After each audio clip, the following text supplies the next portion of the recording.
A graça e a paz do Senhor Jesus. Estamos hoje, graças a Deus, com uma última lição desse trimestre da Sala de Jovens, cujo tema é a família no século XXI. Então, louvamos a Deus desde já pela participação de cada um dos nossos amados irmãos e amigos que durante todo esse trimestre, esse segundo trimestre de 2016, estiveram meditando, refletindo sobre essa temática da família.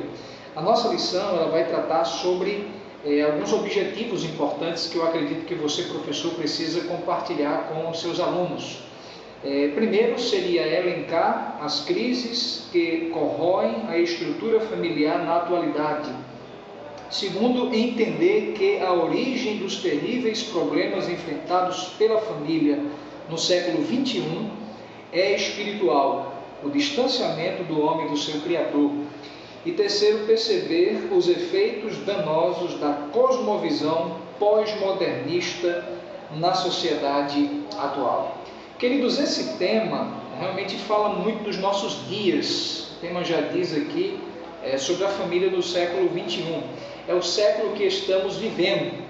E certamente há desafios hoje nas famílias que nunca houveram em tempos anteriores, em tempos remotos. Porque o que caracteriza o século XXI? O século XXI é caracterizado principalmente pelo pós-modernismo. Vivemos a era do pós-modernismo. E dentro dessa questão do pós-modernismo está muito presente a ideia do relativismo moral, relativismo cultural. Ou seja, nada é absoluto, tudo é relativo. E isso vai de contramão, vai de encontro com as Escrituras, porque nós sabemos que a Bíblia é a palavra de Deus, a Bíblia estabelece a verdade, mas na visão pós-modernista, essa verdade ela é multifacetada, ou seja, essa verdade ela tem diversas faces, não existe uma verdade absoluta. Então isso dentro do contexto familiar pode ser um problema sério, não se ter prerrogativas, não se ter estabelecimentos morais objetivos, absolutos, e aí realmente tem sido motivos agravantes para o problema da família. Mas vamos aqui começar, a nossa lição ela começa falando sobre a era das crises, primeiro tópico. E aí falando sobre essa questão da era das crises, ele vai falar sobre a questão que vivenciamos uma crise educacional, vivenciamos uma crise de autoridade, e em terceiro lugar vivenciamos uma crise de identidade familiar. Vivemos uma crise educacional, apesar de haver toda uma correria, um pseudo-interesse pela educação, mas nós sabemos que esse relativismo moral, ele adentrou dentro da nossa educação, onde as crianças, por exemplo, estão sendo entregues a si mesmas. Admite-se, dentro da visão psicológica de muitos nesse século XXI, dentro da perspectiva psicopedagógica, de que a criança, o ser humano, ele é essencialmente bom, ele nasce bom, contrariando aquilo que a palavra de Deus diz, onde a Bíblia diz lá em Romanos 3:23, porque todos pecaram e destituídos ficaram da glória de Deus. Então, numa perspectiva educacional hoje, subentende-se que as crianças em si, elas são boas, de maneira que devemos deixá-las à vontade, não devemos, de certa forma, impor alguns limites da moralidade, de certa forma tradicional. Então, isso vem, de certa forma, degradando. Alguns pensam até o que fazer com a nossa educação. Professores estão de mão na cabeça porque não sabem como lidar com crianças que muitas vezes não têm limites e que muitas vezes agridem seus coleguinhas na sala de aula, que muitas vezes querem agredir até o próprio professor, crianças pequenas, de 4, 5, 6 anos de idade, e ele se sente tolhido, o professor, porque, de acordo com a mentalidade educacional de muitos hoje, é de que devemos deixar, de certa forma, a criança à vontade, porque ela é essencialmente boa. Então, é uma crise educacional que vivenciamos. A própria, eu não diria que seria uma teoria, ou educacional, ou apenas uma metodologia educacional, mas a filosofia construtivista, porque o construtivismo ele vem trazendo mais do que uma metodologia de ensino. Ele vem trazendo uma filosofia, uma mentalidade, uma mudança de mente dentro de muitas das nossas escolas. Então, nessa perspectiva construtivista, a gente vê muitas vezes essa perspectiva exatamente de deixar as crianças sem muitas vezes serem corrigidas e sem que o professor possa estabelecer o certo para elas. Então é algo que nós devemos pensar, e daí veio a visão da ideologia de gênero, que contraria também as Escrituras, a Bíblia Sagrada, e são coisas que nós precisamos estar atentos. Então vivemos um processo educacional de crise, a gente não pode negar isso. E sabemos que o Brasil não está tão bem colocado no conceito mundial da educação. Mas além disso, nós vivemos uma crise de autoridade. É óbvio, quando se relativiza muito as coisas, os pais eles perdem muitas vezes o poder que têm sobre os seus filhos. Os professores, outrora, é claro que existem erros de ambas as partes, mas muitas vezes, em décadas anteriores, os professores eram muito mais valorizados pelos seus alunos. É claro que havia alguns excessos, muitas vezes o professor batia nos alunos, muitas vezes o professor era tido como o único que detinha o conhecimento. É claro que essa é uma perspectiva errada, mas hoje saímos de um extremo e fomos para outro, onde muitas vezes o professor ele serve de marionete na mão de muitos dos alunos do ensino regular. Então precisamos pensar nisso. Há uma crise de autoridade, há uma crise onde muitas vezes as pessoas não respeitam as autoridades constituídas.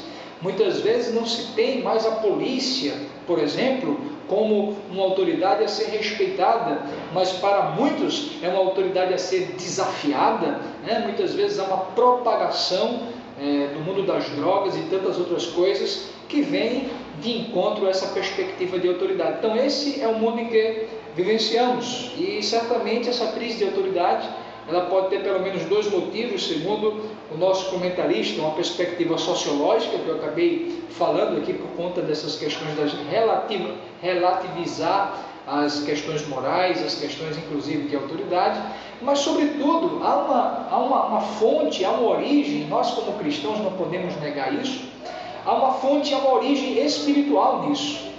Há uma quebra de autoridade, por exemplo, na queda de Adão, quando Adão peca contra Deus. O primeiro ser humano, ele rompe com a autoridade divina, com aquilo que Deus estabelece para a vida dele, e ele traz como consequência para a sua própria vida terríveis mazelas, podemos assim dizer. Então hoje nós vivemos um desdobramento cada vez de mal a pior, em queda livre, de um homem buscando cada vez mais distanciar-se de Deus, e por distanciar-se de Deus, vive cada vez mais divorciado da autoridade divina e, consequentemente, das autoridades estabelecidas por Deus. É triste ver a perspectiva que muitos filhos têm de seus pais, de não valorizar os pais, porém a Bíblia diz que devemos honrar pai e mãe. Lembre isso para os seus alunos, querido professor, querida professora, nessa próxima aula, que é a última aula. E aqui, no número 3 do primeiro tópico, fala sobre a crise de identidade familiar. É exatamente essa questão, muitas vezes, onde os jovens, crianças, querem impor os seus desejos, e os pais muitas vezes se sentem acuados, se sentem realmente tolhidos, porque acham que não podem corrigir os seus filhos, não podem disciplinar os seus filhos em amor diante de tanta pressão que se escuta pela sociedade e pelos meios de comunicação em massa, de que ele deve deixar a criança cada vez mais livre, quando isso a Bíblia não estabelece isso como uma regra de relacionamento dos pais para com os filhos. Pelo contrário, o próprio Deus disse que Ele corrige e disciplina todo aquele que ama e tem por filho, e se Deus assim faz, devemos também, de fato, com muito amor, com muito cuidado, muito zelo, estabelecer limites para os nossos filhos. E aí o segundo tópico, ele fala sobre uma família em crise, e ele vai falar sobre problemas de relacionamentos, E não há como negar, nós vemos cada vez mais filhos matando pais, pais matando filhos, pais estuprando filhos, filhos estuprando suas próprias mães. Isso nós temos ouvido rotineiramente em muitos noticiários. E vem a pergunta: o que se esperar também de uma sociedade que ela é entregue totalmente aos seus desejos? Hoje se é pregada uma sociedade que ela viva o prazer pelo prazer.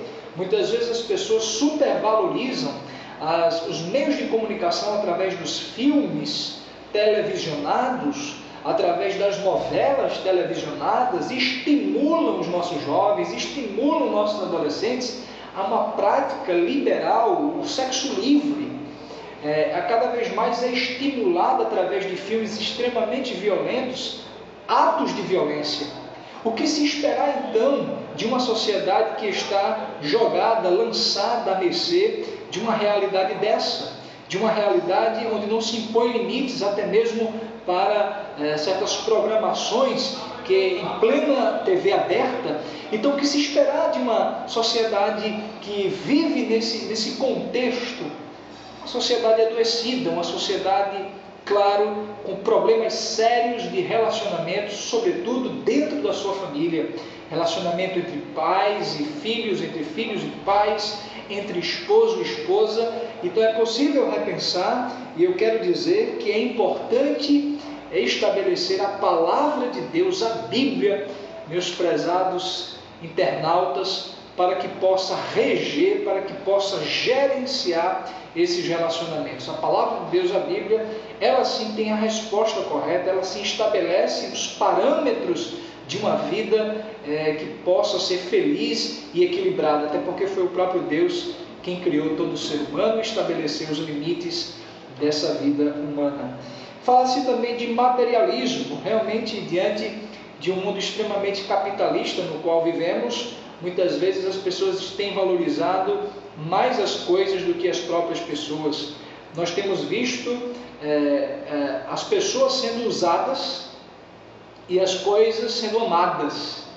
E isso realmente é uma perda de valores, é uma inversão de valores profundo, quando na realidade devemos valorizar, devemos experienciar cada vez mais relacionamentos saudáveis, e as coisas devem ser usadas para promover também, para desenvolvermos melhor dentro dessas relações. Então vivemos um materialismo sem precedentes, é impressionante como as pessoas têm amado cada vez mais as coisas, quando muitas vezes a mídia estabelece que as pessoas devem ser valorizadas pelo que têm e não pelo que é. Mas na realidade Deus nos valoriza por aquilo que somos.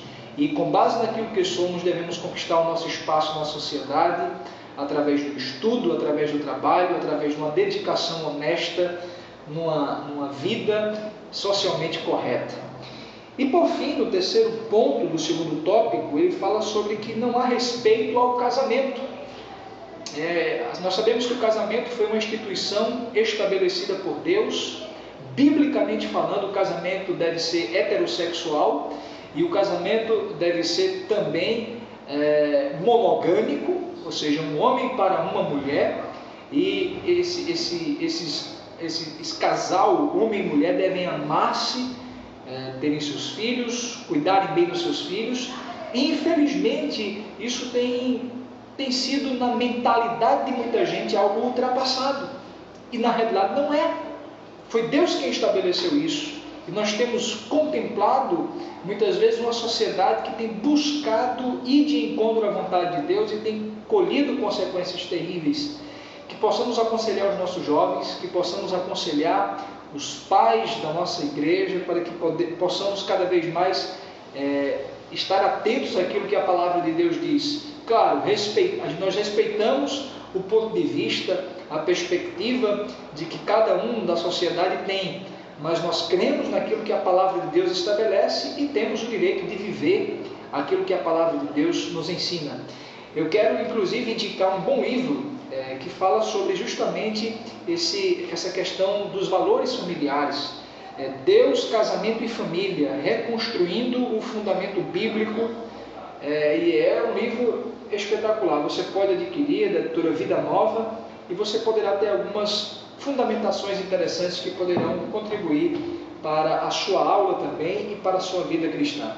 Então, que Deus abençoe a todos. Foi um prazer durante todo esse trimestre estarmos juntos. Parabéns a você, professor, parabéns a você, aluno, e que, se Deus quiser, possamos ter um final de trimestre nesse próximo domingo abençoado. O próximo trimestre será baseado no livro do profeta Isaías, e, se Deus permitir, estaremos juntos mais uma vez.